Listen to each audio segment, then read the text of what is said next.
Alright, so the first part of this process is we need to make sure that the panel is free of all polishes, oils, fillers, and anything that could impede the adherence, or adhesion I should say, of the coating. So we're going to be using our small bottle of pre-coat and a plush towel to help pick up all those residues.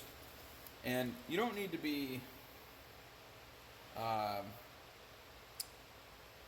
cautious with this. I cut this with distilled water just a tiny bit to reduce the strength of it because it can micro-mar the paint. It is such a strong solvent. So depending on what paint you were working on, um, you can take obviously different measures. So the product that I used to polish this vehicle was M110 and M210, and um, those are pretty easy to remove for the most part. They don't leave a lot of oils behind, so cleanup and prep for coating is not going to be that terribly difficult. So what I like to do is just be liberal. There's some stuff off camera that you can't see, but you get the idea. And what I like to do is just kind of wipe in straight lines, kind of like if you were doing a waterless wash type deal, like you're scooping the material off the paint.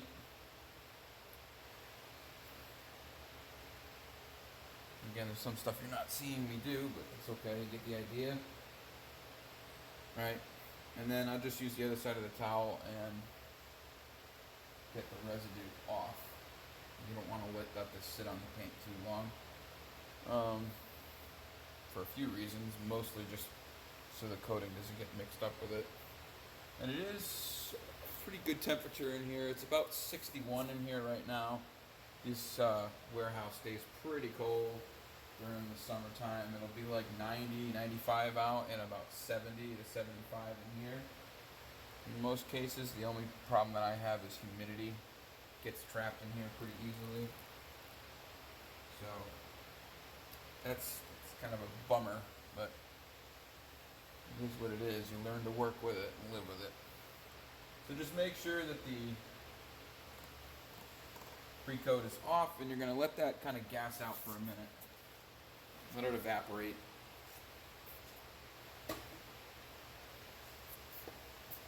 Alright, so there's two things that you're going to need, two main towels I should say that you're going to need when using Exo. Exo is not a low VOC. So I use an IGL removal towel and then a final buffing towel, insurance towel I guess if you want to call it. A auto fiber, we already covered this, an auto fiber applicator to put it on.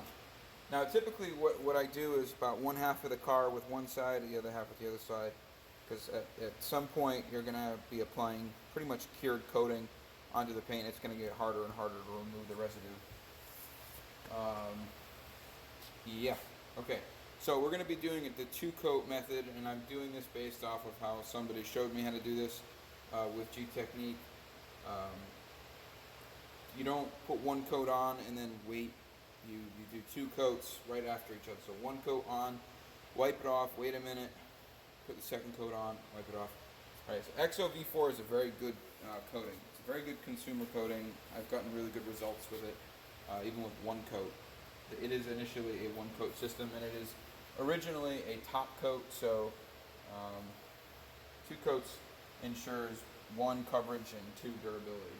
So I don't think you'll get 4 years of durability, but I think you'll get the full 2 years and maybe a little bit more on a daily driver. So now that we've let the paint sit a tiny bit here, let me go ahead and show you guys how I install coatings. It's very simple, very straightforward. I'm going to try and get in front of the camera here so I can show you guys how much product I'm actually putting on. So these are nice. They come with the little dropper, and I just like to put, when I prime the pad, I like to put a nice thick line and then maybe a couple of dots in some areas, kind of like that smiley face, because we're so happy to be coating the car. It's liquid money. And then we're going to come over to the panel and we're going to start work our way from basically from the top down, and working cross hatches, circles, whatever you feel like gets you the best coverage. I kind of just lazily put it on. I don't have to be all scientific about it. Some guys are like really like get in there and like they're showing off, but just put the fucking coating on. Stop showing off. Because this is not a low VOC product, you probably should wear PPE, a mask of some kind. Yeah, still smells like straight solvent. This actually takes a little bit longer to flash than CSL does. CSL, there's two things you look for with CSL is the streaks get wider and then little bubbles. When you start seeing those, it's ready to wipe off. With Exo, it's completely different. This is a waiting game type thing, so you're gonna wait a solid minute, 2 minutes in low temperature, low humidity like I am right now. Even 3 or 4 minutes can suffice. I tend to be a little impatient at times, but because we're doing a 2-layer, I don't have to sit here and wait for ever. Their coatings are designed to pretty much adhere immediately as soon as they touch the paint. So that's what we're going to do. We're going to take it off. And we're going to use the residue from the applicator. We're not going to add any more product for the second layer. So we use our coating removal towel, the green towel. We're just going to wipe in straight lines. It's pretty grabby. Kind of right off the bat, it's pretty grabby. That's fine. There's nothing wrong with that. Which means there's going to be a bit of residue to remove. This is where shorter pile towels come in handy. And you just kind of work in circles.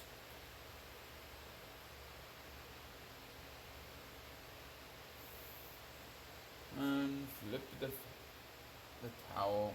And you'll start to see the streaks from the coating kind of auto level. So don't be scared if you see a lot of residue. A lot of times if you're working in proper working temperatures, the coating will level itself automatically.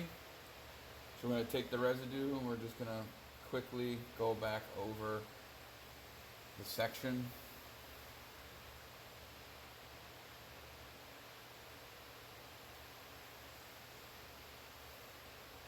And I'm doing this for example. I mean, if I wouldn't do the second layer unless I did the whole door. So, and then just go right back over it.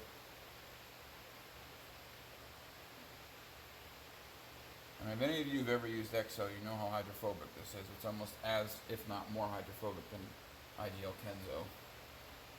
This stuff is a very good maintenance coating. So after we've done our second coat there, we're going to take the green towel, remove it, and then we're going to use our Plush 470 GSM, and we're just going to go over it. It's pretty smooth. It's not grabby anymore, which is a good sign. That means it's adhered to the finish. And I have absolutely zero residue, streaking, or anything like that. And that is how you properly install Exo V4 onto a panel. Very, very simple, very, very easy. Of course, allow 12 hours for the coating to sit without getting wet. There's nothing wrong with that. It is a solvent-based product. Just like paint, it needs to gas out, it needs to settle, it needs to dry.